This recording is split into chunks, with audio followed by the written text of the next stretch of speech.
Hello, good morning, YouTube. I am Back in Black, and this is the Back in Blocks channel, where I show you the desert city I've been building as the perfect starter base. Today is going to be a very simple, freeform kind of video. I'm just going to kind of walk around and show what I've been working on in the background. You know, sometimes it's kind of hard to plan out a project and put a video together, so sometimes I just build by myself, and then I'll just decide to show it to you later. Alright.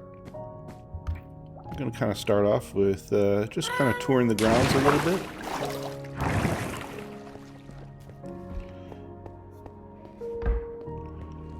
Some of you remember the library.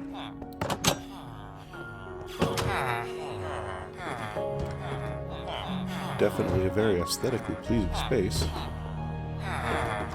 And where you can make lots of great trades to fill up on enchantments and get your armor to the best of its ability. I have the beginning of a very simple weave section here. And I've stacked apartments to make it much nice and cozy for some of the residents. Yeah, one of the things I love about this village, it started out as a simple hilltop desert village, and I've been just slowly adding and expanding to the existing infrastructure. I've been doing my best to avoid destroying old buildings, but still trying to upgrade them as best I can and add my own work to the village.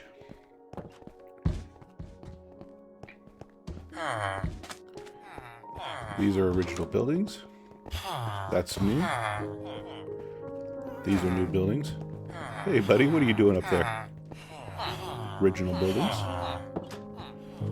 New buildings. Original. Very new. I'm definitely going for a very desert city vibe here, with buildings stacked on top of each other, random staircases, a little bit of a labyrinth kind of feel to it.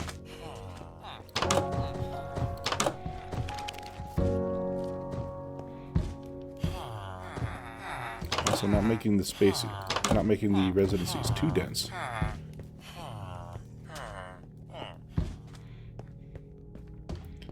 And again, eventually I'm going to get a castle wall around the entire city, but this is protective enough from hostile mobs to keep my villagers nice and protected.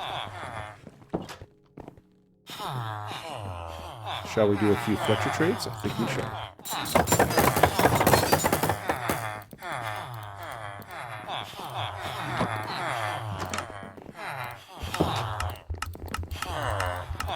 I discovered an awesome hotkey where if you hold down the shift and the space bar, it instantly reloads the trade, so you don't have to constantly go back to it.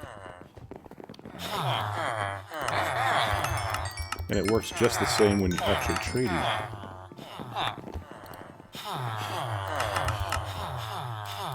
Which means all this wonderful junk wood can make really quick work of all these trades.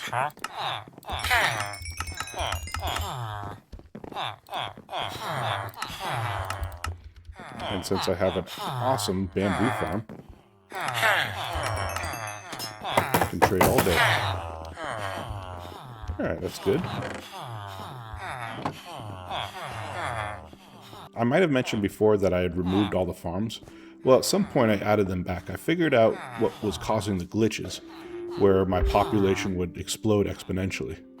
When I've corrected that, I felt it's useful to have a couple of farmers in the village for whenever I expand, whenever I add a new apartment building, add more beds, they automatically create new farmers or new villagers to fill the population.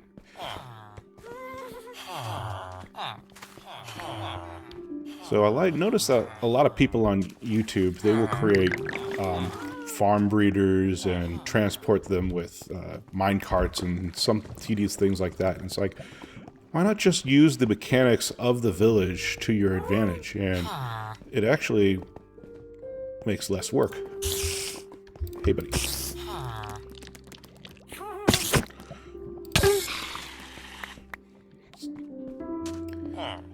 So yeah, today I'm going to take you outside of the village and show you a really cool spider spawner that I built. Go ahead and drop these off real quick.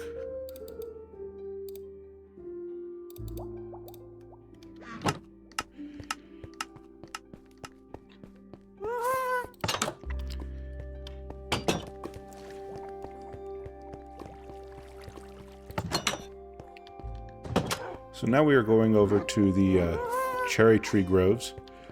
We set that up so we can harvest as much cherry wood as we wanted to build aesthetically pleasing cherry structures like the awning covers over the castle walls. I'm eventually going to add several other pink structures as requested by my daughter, and hopefully maybe even make a whole pink village or something like that. As mentioned before, this is the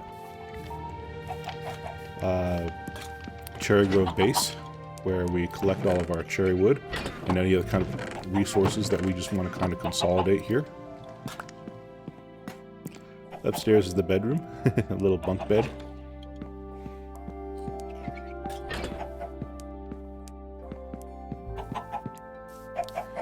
Then over here we have our local smelter.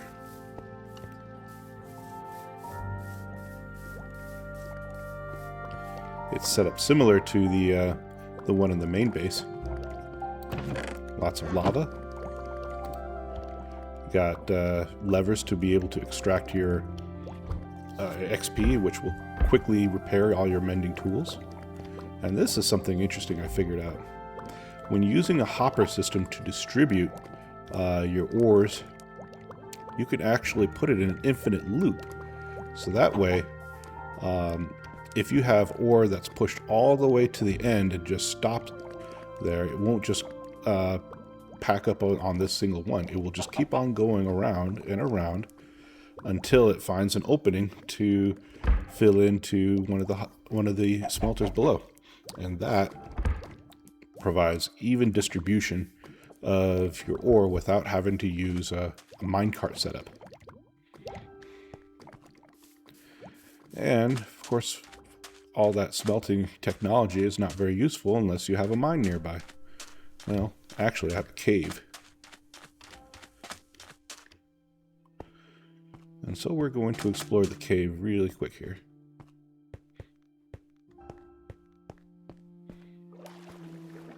Using a very basic water elevator. We're going to go down, down, down.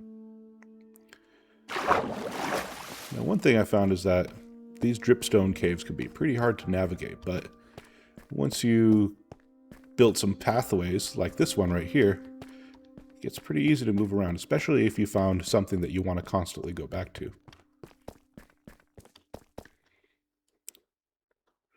Let's see. For example, we have this awesome little amethyst farm. Looks like they're ready to harvest.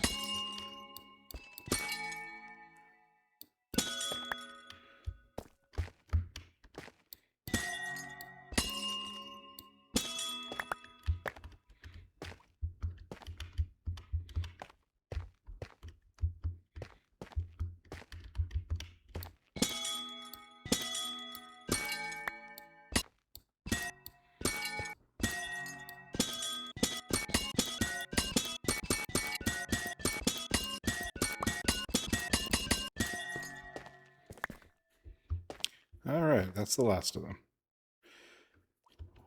Ooh, that is great.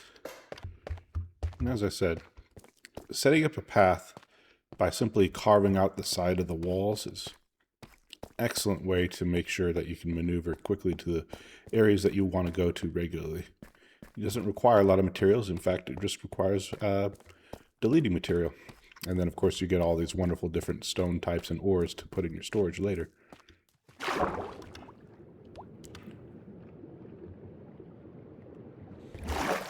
So now I'm going to take you on a tour of my new spider farm. So I discovered that this area has a wonderful cave network, and it had not one, not two, but 3 cave spider spawners.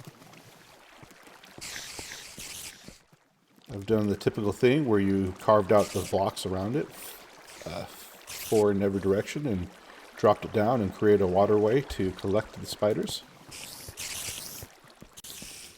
2 of the spawners are just close enough that we can have an AFK position between them. And I have my daughter's account, Unicorn Girl 3423, keeping an eye on it, making sure everything goes smoothly. Say, Unicorn, how you doing? Girl, how you doing? Good. We getting a lot of spiders? Oh well, we'll just have to hang in there.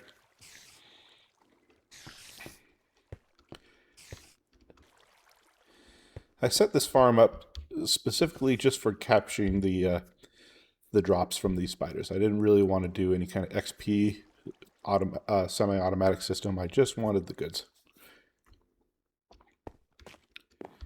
I took a very brutalist or utilitarian approach to this whole construction. I excavated out a lot of area, but I didn't add in a lot of these wonderful ores that we get here. I just filled in with sandstone because it's very cheap and abundant in the overworld, and I think it kind of adds a little bit of character, in a matter of speaking, because it's purely utilitarian purpose. But I made lots of places where you could view where the spiders are coming in, especially down here. And over here, you could actually see them traveling to their final resting berry. All right, let's go check out the 3rd spider spawner. Here's one of the viewing areas.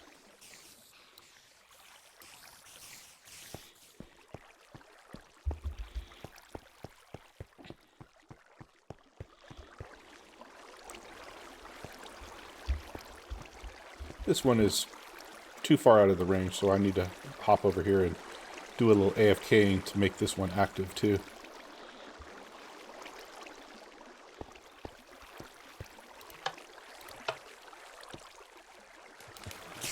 There we go. Now let's go ahead and follow these guys down.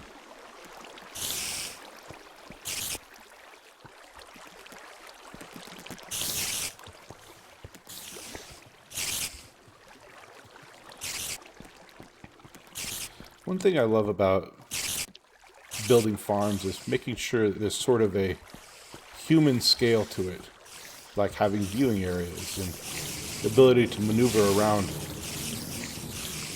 Wow, that's a lot of spiders.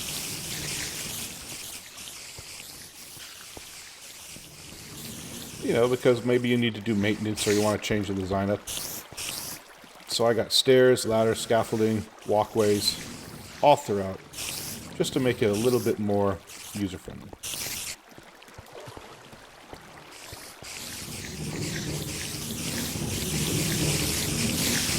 And of course we have the hopper minecart collecting the drops from the magma blocks above.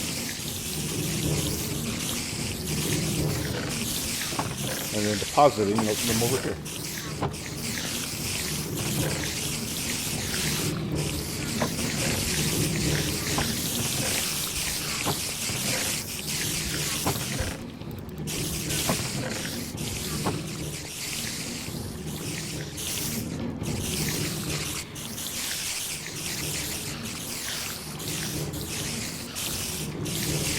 Every once in a while, over here, I get some slime mobs that pop up. So I might have to set up a automatic slime farm here, which would be excellent.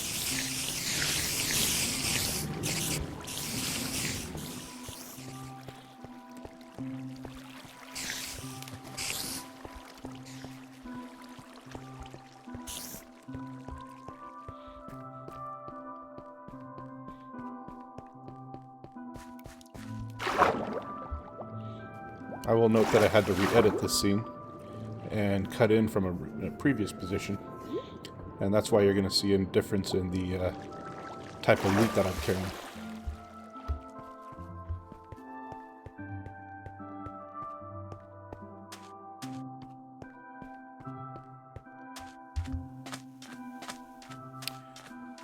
remind myself I need to put up a rabbit farm some point.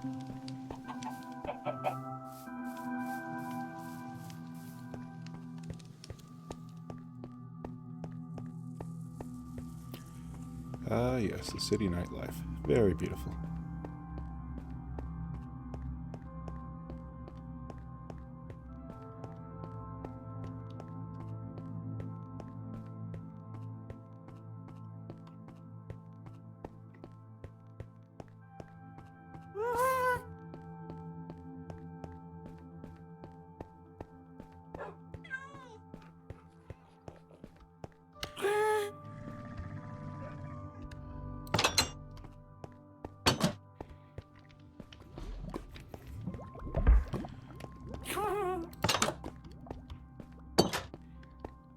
Let's go ahead and deposit our loot.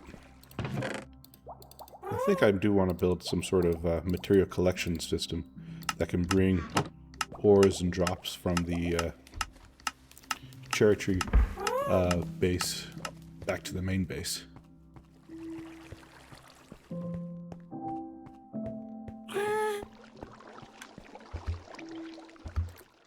Well, that's my video for the day.